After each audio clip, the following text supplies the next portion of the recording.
नमस्ते। आस्था की डायरी में आप सभी का बहुत बहुत स्वागत है।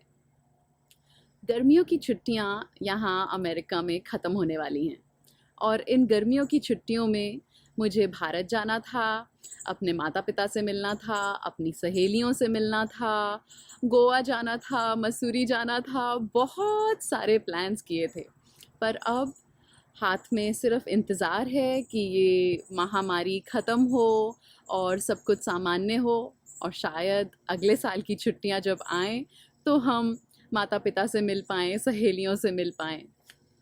इन्हीं सब में एक कविता है, इंतज़ार। मन किया कि आपसे बाँट लूँ, तो सुनिएगा, थोड़ी सी लंबी है, मेरे साथ बने रहिएगा प्लीज़। एकदम साफ नीले रंग का आकाश था, हवा भी मीठी मीठी सी थी। मैं प्रकृति का आनंद उठाने के लिए निकल पड़ी घर से दूर सैर को। देख रही थी मैं पेड़ों को लहराते हुए, इक्का दुक्का पंछी, और सुन रही थी हर कोने से बच्चों के खेलने की आवाज़ें। उन आवाज़ों ने जागृत किए मेरे मानस पटल पर बहुत सारे मेरे बचपन के चित्र। वो चित्र जिनकी याद है मुझे, नहीं याद था मुझे। कब सोचा था सहेलियों के साथ पार्क में खेलते हुए कि याद करूंगी उन सब बातों को, खेलों को, विदेश में वर्षों बाद। उन बच्चों की आवाज़ों के साथ धीरे धीरे जुड़ने लगी अलग अलग भाषाओं में बच्चों को घर बुलाती परिपक्व आवाज़ें। उनकी भाषा को ना जानते हुए भी समझ आ रही थी माता पिता की चिर परिचित आवाज़, जो शाम ढलने पर दी जाती थी मुझे हर रोज़। उस आवाज़ के आते ही होता था अवसाद, अवसाद खेल छोड़ने का, सखी से बिछुड़ने का। जब होती थी देर तो लगता था डर डांट पड़ने का।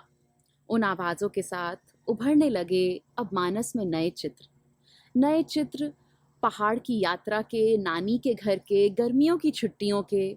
और सुनाई देने लगी वही पुकार, पुकार जो कभी प्यार से, कभी चिंता से, कभी गुस्से से कहती थी घर आने को। आसमान में लालिमा आने लगी, धीमी होती गईं सभी आवाज़ें, हट गए मन से सब चित्र। आकाश के गहरे रंग की तरह गहराती गई याद अपने माँ बाबा की। और मैं भटकती रही घर से दूर, इंतज़ार में उस पुकार के, जो बुलाएगी मुझे भी, कहेगी अधूरे काम करने को पूरे, समय से खाने को, समय से सोने को। लेकिन किसी ने पुकारा ही नहीं। चांद का सहारा लिए मैं घर जाने का इंतज़ार करती रही, ना जाने कब तक, ना जाने कब तक। आशा है आप लोगों को कविता पसंद आई होगी। अगर पसंद आई तो लाइक, सब्सक्राइब और शेयर करना ना भूलें। आस्था की डायरी, फिर से मिलेंगे किसी और कविता या भाव के साथ। नमस्ते।